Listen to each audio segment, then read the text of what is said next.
Let's get started. Jau pradėsime. We'll go ahead and pray. Pasimelsime. Father, we're going to talk about helping people who grieve. Tėve, mes dabar kalbėsime apie žmonės, kurie gedi. And we are sad that people sometimes have to grieve. Ir mums liūdna, kad kartais žmonėms tenka kentėti. And sometimes we are the ones who grieve. Ir kartais mes esame tie, kurie gedime. But we are grateful that you are a God who understands. Bet mes esame labai dėkingi, kad tu esi Dievas, kuris supranta. And you give us help in difficult times. Ir tu mums padedi sunkumų metu. So help us now, we pray, in Jesus' name. Padėk mums dabar, meldžiu Jėzaus vardu. Amen.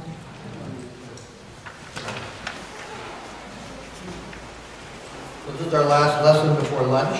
Tai yra mūsų paskutinė pamoka prieš pietus. And Pastor Audrus thought it would be helpful. Pastorius Audrius taip išsireiškia, kad bus naudinga mums tokią temą pakalbėti. If we talk about this topic.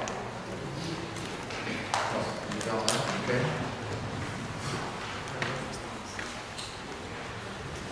So let's start. Let's describe or define grief. Pirmiausiai pakalbėkime ir apibrėžkime, kas yra sielvartas. Look at the letter A under number 1. Suraskite pirmą punktą, kas yra sielvartas. So grief involves pain or sorrow. Sielvartė yra skausmas ir liūdesys. It is personal. Ir tai yra labai asmeniška. It is strong. Stipru. And it's usually associated with some kind of loss. Ir visada yra ryšys su netektimi. Loss of something that was important to us. Netektis to, kas mums buvo svarbu. Like a person. Galbūt netekome žmogaus. Child, a spouse, a close friend. Vaiko, sutuoktinio ar artimo draugo. And if you've lived very long, you know that people grieve differently. Ir jūs tikriausiai pastebėjote, kad žmonės skirtingai išgyvena sielvartą. Have you seen that? Ar esate tai pastebėję? My mom died about 3.5 years ago. Mano mama numirė prieš 3,5 metų.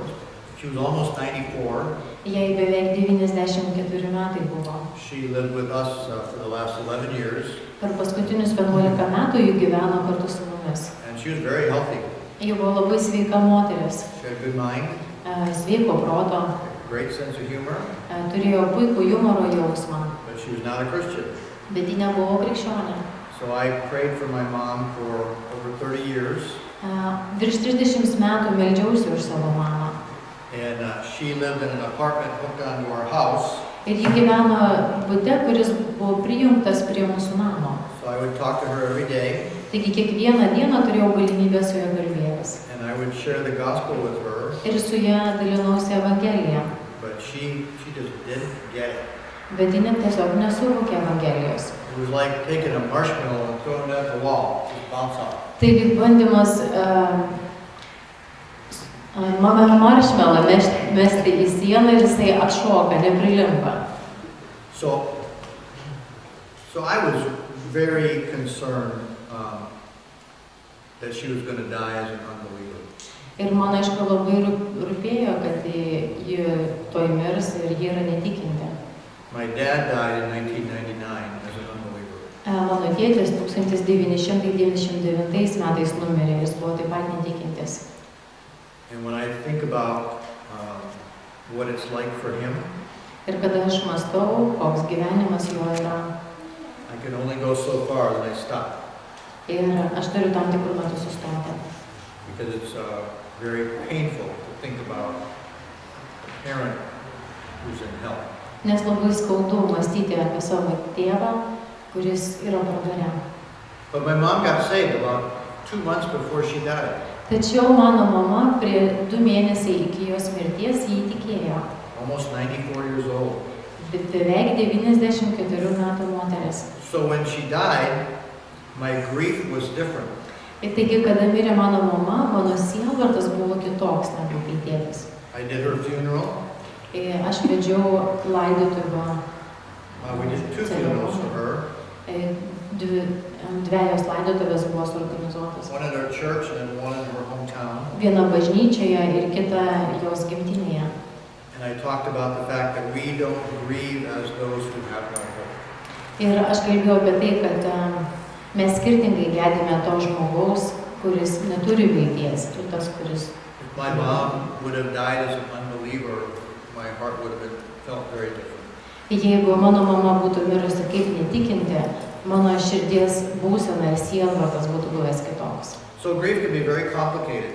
Sielvartas gali būti labai sudėtingas. And people grieve in different ways. Ir žmonės gedi skirtingais būdais. Well, think about Job. Pamastykime apie Jobą. Did Job suffer a lot? Ar Jobas daug kentėjo? A lot. Labai daug. Remember his friends came and they sat for how many days saying nothing? Atsimenate, pas jį atėjo draugai, atsisėdo ir buvo kartu su juo. Ar pamenate, kiek dienų jie buvo šalia? Remember 7? Can you imagine coming in here Ar galite įsivaizduoti, atvykstate čia and seeing your friend suffering so badly ir matote, kad jūsų draugas taip sielvartauja, that you sat for 7 days without saying a word? kad jūs atsisėdate ir nieko nesakote, būnate šalia 7 dienas. I cannot imagine how much Job suffered. Aš negaliu įsivaizduoti, kiek daug Jobas kentėjo. And yet listen to how he responded in Job chapter 1. Ir pažiūrėkite, kaip Jobo 1 skyriuje, ką Jobas atsakė. It says he fell to the ground and worshipped. Parašyta, kad jis papuolė ant žemės ir pagarbino. Jobo 1 skyrius 21 eilutė. Nuogas gimiau, nuogas ir mirsiu. Viešpats davė, viešpats ir atėmė. Tebūna palaimintas viešpatės vardas. Ir 22. Visu to Jobas nenusidėjo ir nekalbėjo kvailai prieš Dievą. So why was Job responding this way? Kodėl Jobas taip reagavo, ar atsimenate?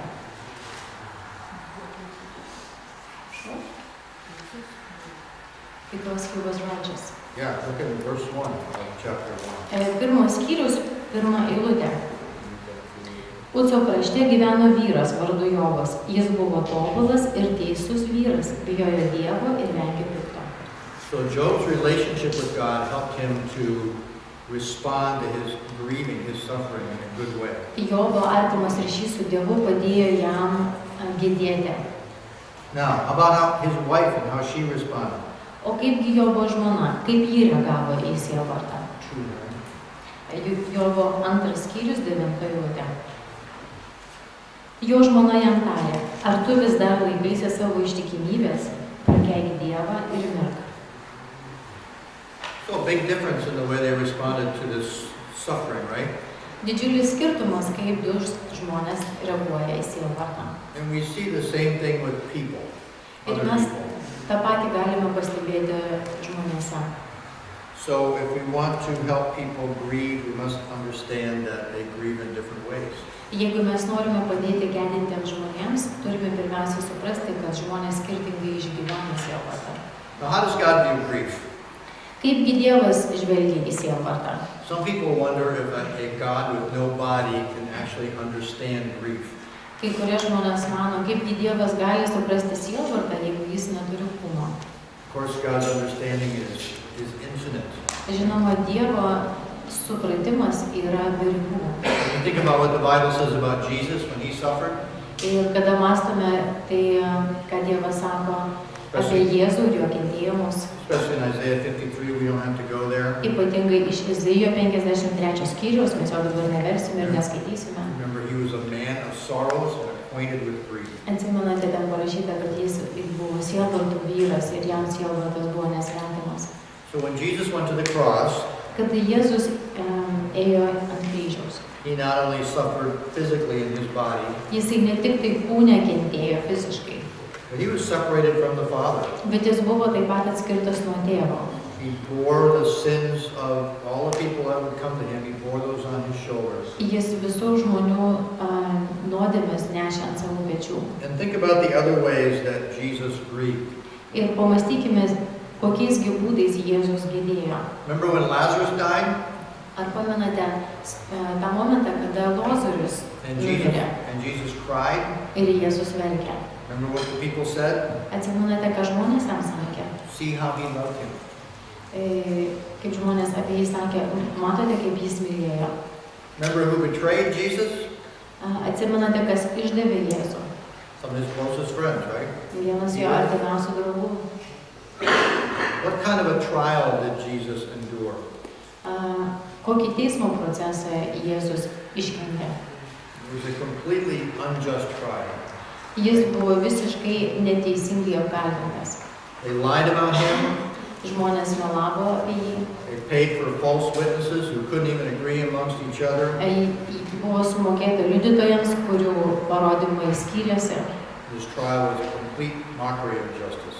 Ir jo teismo procesas tai buvo visos teisingumo sistemos pajuokimas. The Father turned his back to Christ when he was on the cross. Kada Kristus kabėjo ant kryžiaus, Tėvas atgrėžė savo nugarą sūnui.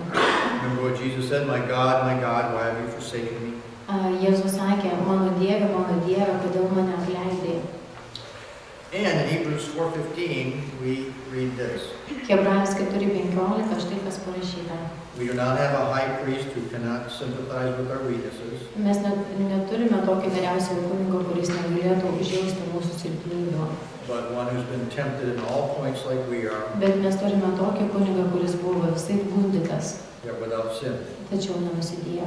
So when we grieve, Kai mes liūdime, Jesus knows all about grief. Jėzus viską žino apie šį He sielvartą, identifies with us. nes jisai tą perėjo. There's no aspect of human grief he does not understand. Nėra jokio žmogiško sielvarto, kurio negalėtų jisai suprasti ar nebūtų to pats perėjęs. So if you're grieving, Jesus knows. Jeigu jūs sielvartaujate, žinokite, kad Jėzus žino. Now the Bible also talks about that we can grieve the Holy Spirit. Biblija taip pat kalba, kad mes galime nuliūdinti šventąją dvasią. And the way we do that is when we sin. Ir kaip mes tai darome, kada nusidedame. So it's important for us to recognize that God does grieve and he knows about grief. Labai svarbu suprasti, kad Dievas irgi sielvartauja ir jis supranta sielvartą. So let's talk about when other people grieve and how we can help them. Taigi pakalbėkime, kaip mes galime padėti žmonėms, kurie liūdė. Have any of you ever had experience when you were grieving and people said the wrong things to you? Ar jums buvo taip nutikę, kad jūs sielvartavote, gedėjote ir žmonės ateina ir sako jums žodžius, kurie visiškai nepadeda? Anybody? Buvo taip nutikę. Without being too personal or too specific, what were the kinds of things that were not helpful? Mes nenorime asmeniškai paliesti, bet kokius žodžius žmonės sako, kurie yra netinkami tokioje situacijoje? Anybody? Gal kas nors norite pasidalinti? Oh, everything. Just what you want to hear. What else? Kas dar? I understand you. It may or may not be the case, right? Gali suprasti galbūt ir nesupranta kažkas. Sometimes people say, I know what you're going through. Kartais žmonės sako, suprantu, per ką tu eini.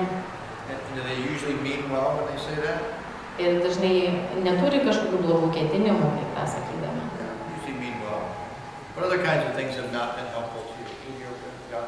Dažniausiai žmonės sako, tu esi nuodėmingas, tai ir gavai tą. O nuspėjai. Most times people say that you are sinful, so you got what you deserve.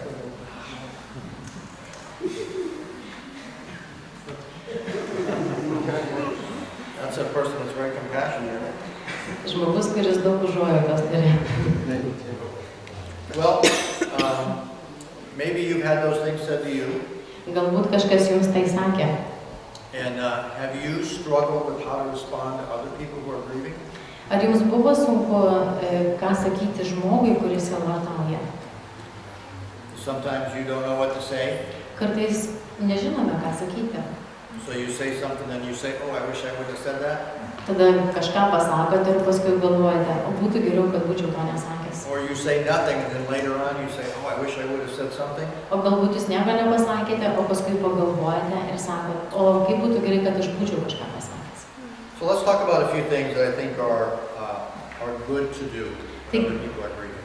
Taigi pakalbėkime apie kelis dalykus, ką yra gerai daryti, kai žmonės sielvartauja. Letter A, we can remind people of the loving presence of God.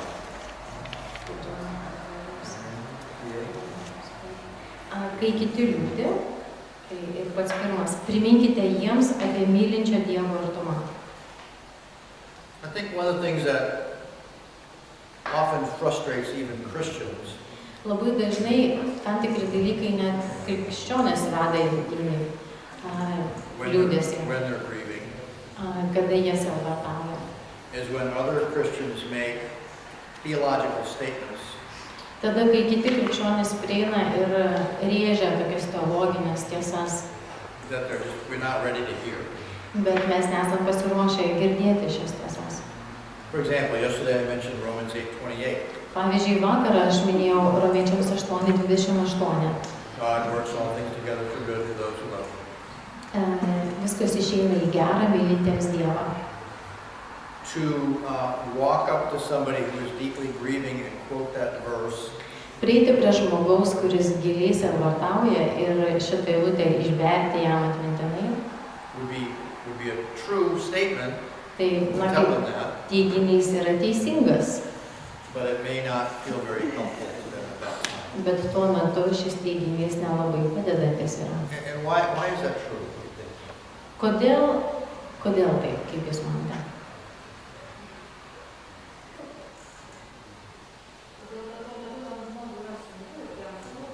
Because at the time it is hard and he's hurt, he's grieving. Yeah, I think Daugelis tikinčiųjų nežino tos eilutės prasmės. Many believers do not know the meaning of this verse.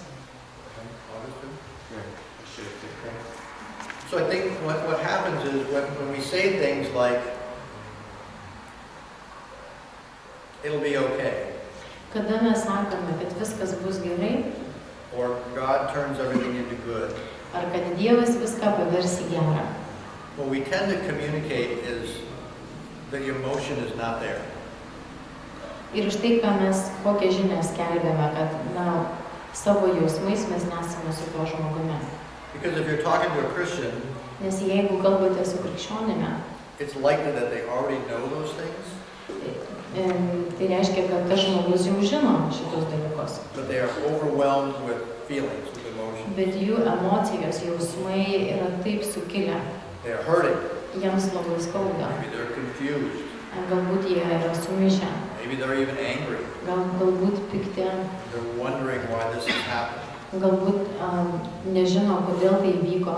Maybe they're concerned about what next week is going to look like. Ir jie susirūpinę, kaip bus kitą savaitę. There's all kinds of things going on that are complicated. Ir daugybė dalykų sukasi galvoje ir tai situacija tampa sudėtinga. So I think one thing to remind people of is that God loves them and He cares. Vienas dalykas yra svarbus priminti, kad Dievas juos myli ir jis rūpinasi. And He knows what they're going through. Ir Dievas žino, per ką jie eina. You're not giving Him answers. Jūs neatsakote jų klausimus. They may not even ask you a question. Galbūt net jie ir neužduoda jums jokių klausimų. They may say, why? Gali jūs pasakyti, o kodėl taip nutiko. Maybe you know someone who has lost a spouse Galbūt pažįstate žmogų, kuris sutuoktinio neteko. or a child. in Ar an vaiko, accident. jeigu buvo A nelaimingas lady in my Sunday atsitikimas. school class who had a twin sister that was killed in college. Kaip sakyti? A lady in my Sunday school class had a twin sister that was killed. Sekmadienio mokykloje buvo moteris, kuri turėjo seserį, dvynukę, kuri žuvo autoavarijoje. And a natural question, and she was like 20 or 21 years old. Jai 20-21 metai buvo. So a natural question that comes up is why? Taigi pats natūraliausias klausimas iškyla kodėl. To us it seems like she had her whole life ahead of her, Mums atrodė, kad prieš jos akis dar visas gyvenimas, but her life is cut short. bet jos gyvenimas buvo sutrumpintas. And very often people immediately say why. Ir žmonės dažnai klausia, kodėl. You don't have to explain why, because you don't know. Jums nereikia išaiškinti kodėl, nes jūs nežinote. But God does know, and He's near you. Bet Dievas žino ir jis yra šalia tavęs. I think you can also remind them of the promises of God. Taip pat tu galiu priminti žmogui apie Dievo pažadus. Now, my suggestion to you is that this maybe is a little bit later, maybe next day, 2 days later. Galbūt reikia palaukti dieną ar kelias dienas. Because it is true that God is sovereign, He's in control of all things. Tiesa, kad Dievas yra suverenus ir jis viską kontroliuoja. It is true that nothing is pointless. Tiesa, kad nėra jokio dalyko be prasmės. Everything has purpose. Viskas turi prasmę. And God does promise not to give us more than we can bear. Ir Dievas iš tiesų pažadėjo neduoti mums daugiau, negu mes galėtume pakelti. But often people are not ready to hear those things until a little while later. Bet dažnai žmonės nėra pasiruošę iš karto išgirsti šias tiesas, tik tai prabėgus tam tikram laikui. We can also encourage them to pray. Galime taip pat paraginti juos melstis. The Psalms are a great place to turn because the psalmist often cries out to God for help. Psalmės yra nuostabios, nes tai yra žmonių šauksmas Dievui. If you were to just go through your Bible and look at the way the Psalms start, Ir jeigu paskaitytumėte psalmes ir kaip jos prasideda, and you'll find many that say, God, where are you? ir daug yra psalmių, kurios prasideda tokiais žodžiais, Dieve, kur tu esi? Or why does it seem like you've abandoned me? Kodėl taip atrodo, jog tu mane palikai? Or how long, O Lord? Kaip ilgai Viešpatie? So as we read Psalms like that, Kai skaitome tokias psalmes, they speak to our hearts because that's what we're going through. jos kalba mums į širdis, nes būtent mes per tą ir išgyvename. And God tells us to come to Him boldly when we need help. Ir Dievas sako drąsiai artintis prie jo, kai mums reikia. I think a big part of helping is found in letter D. Yeah, letter D. This one here. Up in verse 3.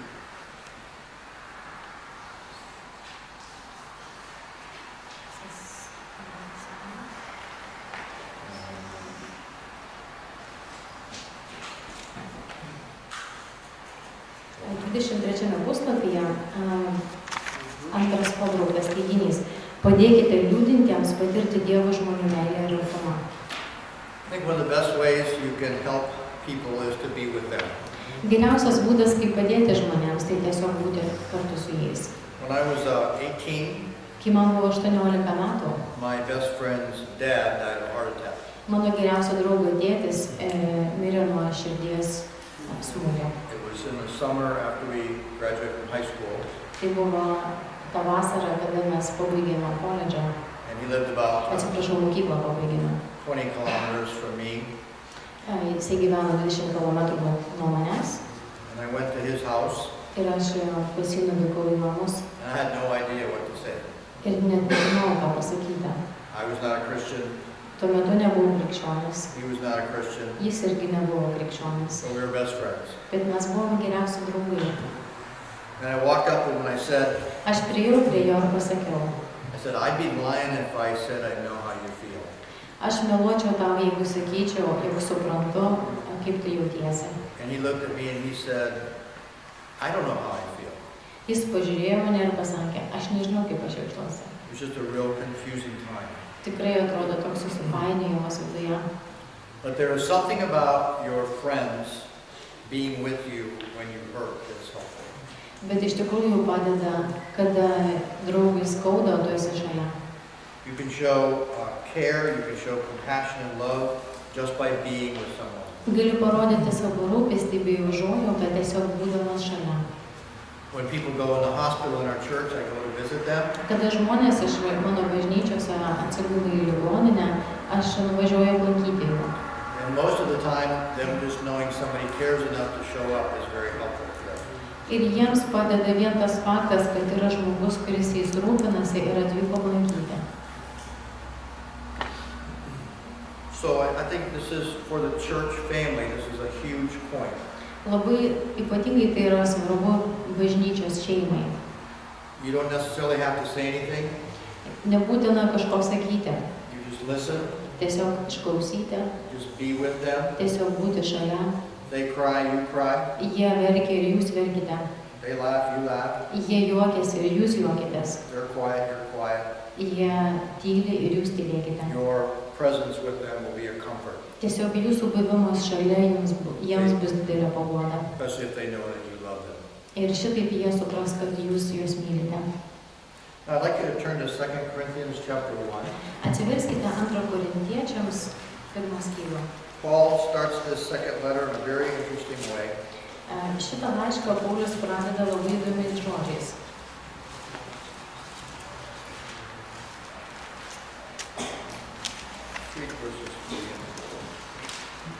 Antras laiškas Korintiečiams 1 skyrius 3-4 eilutės. Tebūna palaimintas Dievas, mūsų viešpaties Jėzaus Kristaus tėvas, gailestingumo tėvas ir visokios paguodos Dievas, kuris guodžia mus kiekviename mūsų sielvarte, kad mes galėtume paguosti bet kokio sielvarto ištiktuosius tą paguodą, kurio patys esame guodžiami. So see here a big picture about the idea of comfort. Čia mes matome didžiulį paveikslą paguodos. God is a God of comfort. Dievas yra paguodos Dievas. The comfort that we receive from God, Paguoda, kurią mes gauname iš Dievo. we can use to comfort other people. Ir mes galime paguosti tą paguodą kitus žmonės. So when you have a church family, Kada turite bažnyčią, šeimą, you have built-in relationships of comfort. jūs turite tarpusavio santykius, kurie pagrįsti paguodą.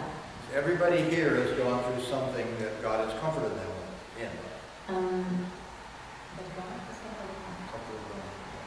Kiekvienas mes tikriausiai išgyvename tokią situaciją, kur Dievas mus paguodė. And according to 2 Corinthians 1, you can use that comfort to comfort other people. Ir per 2 Korintiečiams 1 skyrių mes galime paguosti kitus tą paguodą, kurią mes patys buvome paguosti. I think another thing that's very helpful is when you tell people to pray for them. Kitas labai naudingas dalykas yra pasakyti, jog tu melsiesi už juos. It is a good thing to pray for people. Yra labai gerai melstis už žmonės. It's a good thing to tell them you're praying for them. Gera yra pasakyti žmonėms, kad tu meldiesi už juos. And you don't tell them so you look good. Bet jūs nesakote šitų žodžių dėl to, kad patys geriau atrodytumėte. You tell them because it's an encouragement to them to know someone is praying for them. Bet sakote tos žodžius dėl to, jog žinote, kad kitam žmogui yra padrąsinimas žinoti, kad kažkas už jį meldžiasi. You can pray with them, you can pray without them. Galite melstis kartu su tuo žmogumi, galite melstis savarankiškai. But I would encourage you to tell them that you're praying for them. Bet paraginčiau jūs pasakyti jiems, jog jūs meldžiatės už tą žmogų. Another way the church can help is to make available friends and family. Make friends and family available. Do what you can to have their family around them. Darykite viską, ką galite, kad bažnyčia šeima būtų šalia. For example, maybe they have family flying in, they need to pick them up at the airport. Galbūt jų šeima skrenda ir reikia, kad kažkas pasitiktų oro uoste. Maybe they need to have their kids cared for. Galbūt reikia žmogaus, kuris pasirūpintų jų vaikais. Maybe they have an elderly parent that needs to be taken care of. Galbūt turi vyresnio amžiaus tėvus, kuriais reikia pasirūpinti. So there are a lot of things that church can do to help Yra daugybė praktinių dalykų, kuriais bažnyčia gali pasirūpinti, when people are grieving.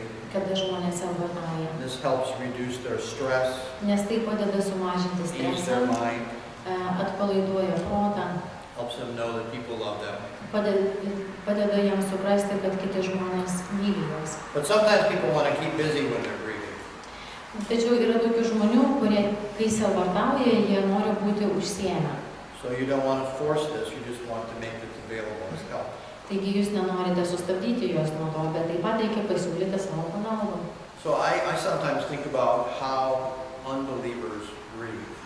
Kartais aš mąstau, kaip netikintieji gedi. And all they have is the people they work with and maybe their immediate family. Ir galbūt artimiausi žmonės, kuriuos jie turi šalia, yra bendradarbiai ir tie žmonės, kuriuos jie sutinka. And compared to them, we have huge benefits because of the church body. Ir jeigu mes palygintume save ir to žmonės, tai dėl bažnyčios kūno mes turime didžiulį privalumą. We have a built-in loving community community that can demonstrate the love of Christ. Mes turime bendruomenę, kuri myli, kuri parodo Kristaus meilę. Now, there's some people who have studied grief and say that people have to go through stages of grieving. Yra žmonių, kurie studijuoja sielvartą ir jie sako, kad yra tam tikri etapai sielvartavimo. But I think all that is observation of people. Bet aš manau, kad tai yra tik tai žmonių stebėjimas. For example, if you look at this little progression, denial, anger, bargaining, depression, acceptance, we have that.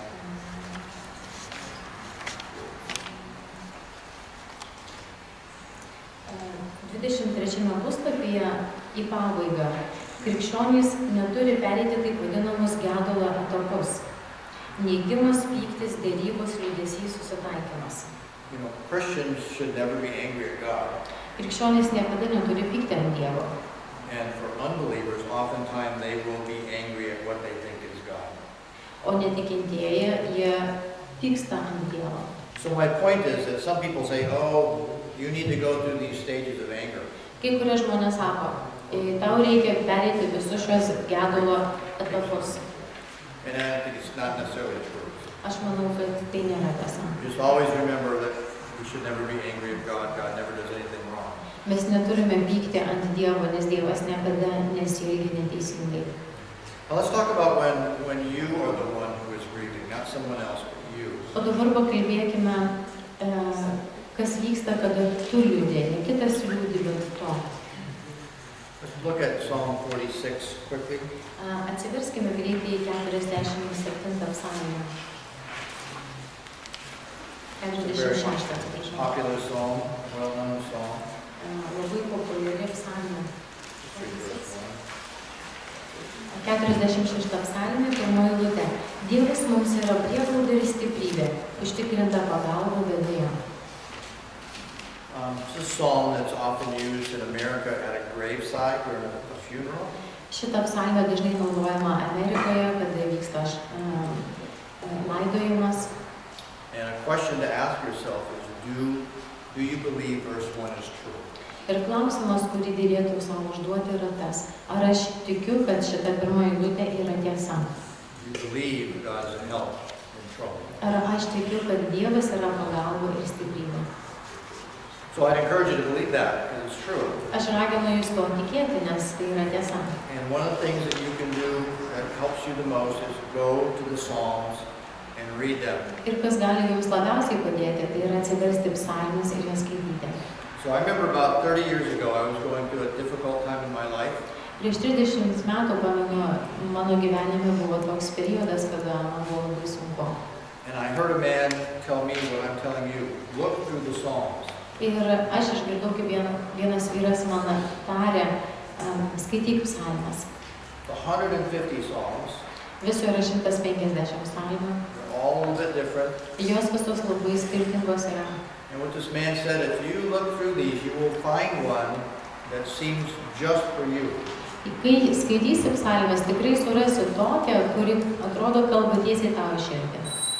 So I remember doing that about 30 years ago. Tai prieš 30 metų tai ir pradėjau daryti.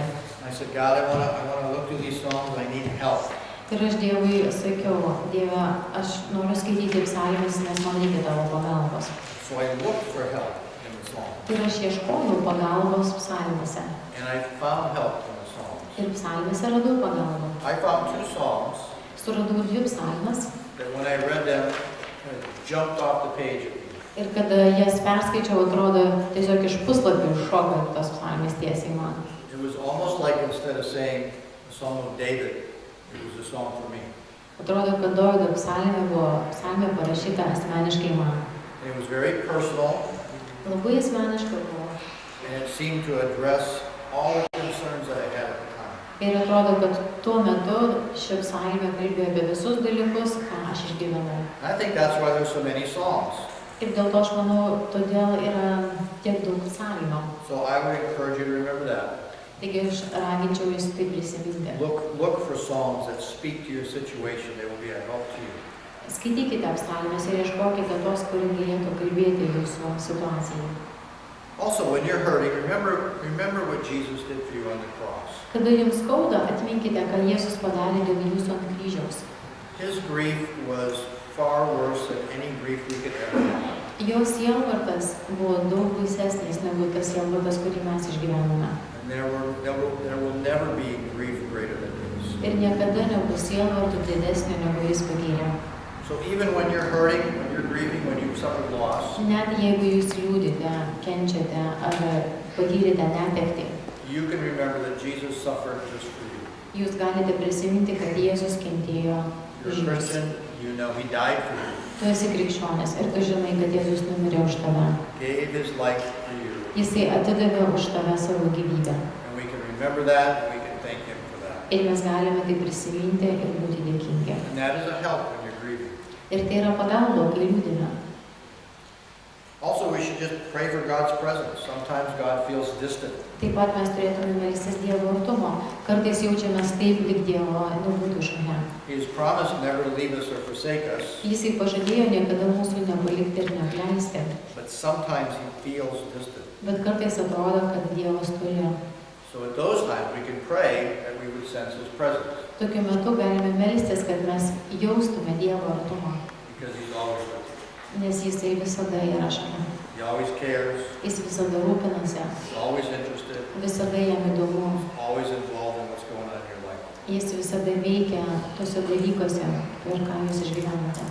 Now, sometimes we struggle with bitterness and self-pity. Kartais mes jaučiame kartėlį ir savigailą. Sometimes people say, why me? Kartais žmonės klausia, o kodėl man? I had one lady say to me one time, why would God let this happen to me? Viena moteris man pasakė, kodėl Dievas leido, kad tai įvyktų man. And what she meant by that was, I've been a pretty good person. Ir ką jinai norėjo pasakyti šitais žodžiais, kad aš esu pakankamai geras žmogus. Why should I have to suffer like this? I don't deserve it. Kodėl aš turiu, būdamas geras žmogus, kentėti, aš to nenusipelnau. And that's a big mistake in thinking. Ir tai yra didžiulė mąstymo klaida. Did Jesus deserve to suffer and die? Ar Jėzus buvo vertas kentėti ir mirti? Absolutely not. In Visiškai no way ne. he deserved that. Joks kentėjimas nebuvo tai, kad jis buvo A vertas. servant is no greater than his master. If Jesus suffered, we will suffer. Tarnas nėra didesnis už savo šeimininką. Jeigu Jėzus kentėjo, kentėsime ir mes. So you must fight unforgiveness and bitterness. Taigi privalote kovoti su kartėliu ir savigaila. If you have anger and resentment in your heart, you must not think about that. Jeigu jūsų širdyje yra pyktis ir priešiškumas, neturėtumėte apie tai mąstyti. You need to replace those kinds of thoughts with thoughts of the gospel, about what God has done for you, how he loves you, how he sustains you. Piktas mintis reikia pakeisti kitomis mintimis ir mąstyti, koks Dievas yra mylintis, koks jis yra geras, rūpestingas. So bitterness and self-pity are like poison, like cancer. Kartėlis ir savigaila yra kaip nuodai, kaip vėžys. And they are in a battle in our mind. It's a battlefield in our mind. Mūsų protas tai yra kovos laukas. And we must dwell on biblical truth to fight that. Ir mes privalome mąstyti apie biblinės tiesas, kad kovotume su tuo. Now, if part of your grieving is that someone has sinned against you badly, Jeigu jūs liūdite dėl to, kad kitas žmogus prieš jūs stipriai nusidėjo, I would encourage you to study the parable in the last half of Matthew 18. labai rekomenduočiau pastudijuoti palyginimą iš Mato 18 skyriaus. It's the parable of the unmerciful servant. Remember that one? Ar atsimenate palyginimą apie negailestingą tarną?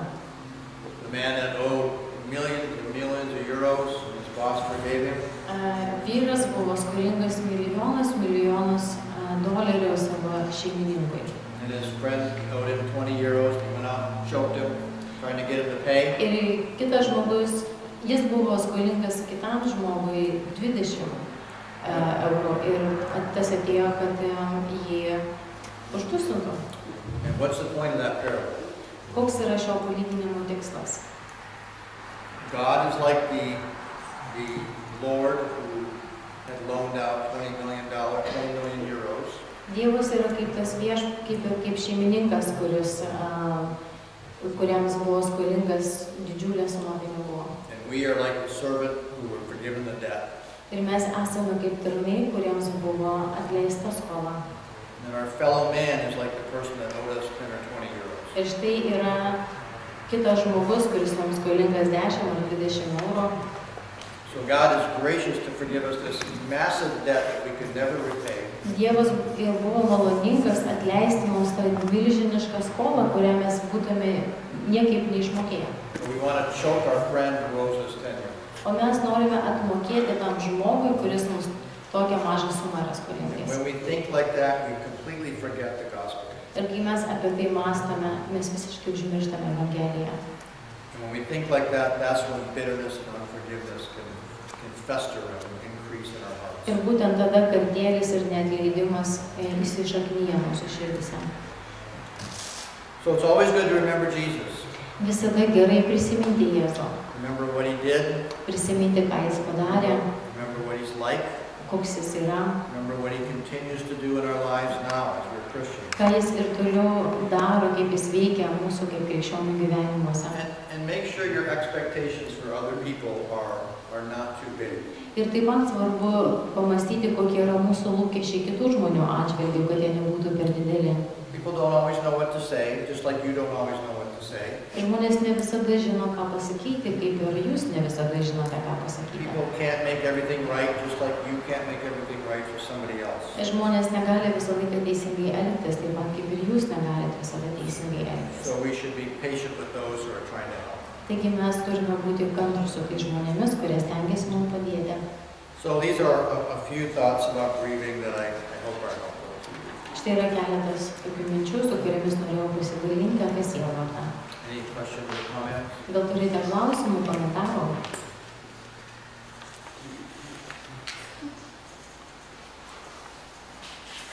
No? Okay. Lunchtime? You appoint someone to pray before lunch because Pray. it will be not possible to do that now. Okay, so we'll pray now for lunch. Tuoj valgysime pietus ir prieš tai pasimelsime. Father, thank you for the time we've been able to be together today. Tėve, labai dėkoju tau už tą laiką, kurį galėjome praleisti kartu. We now want to thank you for the food you provided. O dabar norime padėkoti už maistą, kurį tu parūpinai. We thank you for the people who worked to prepare it. Dėkojame už tos žmonės, kurie sunkiai dirbo, kad jį paruošti. And we pray that you bless it while we eat Aš meldžiu, kad tu palaimintum, kai mes valgysim. and bless our fellowship with one another. Ir taip pat palaiminki bendravimą vienas su kitu. In Jesus' name, amen. Jėzaus vardu. Amen.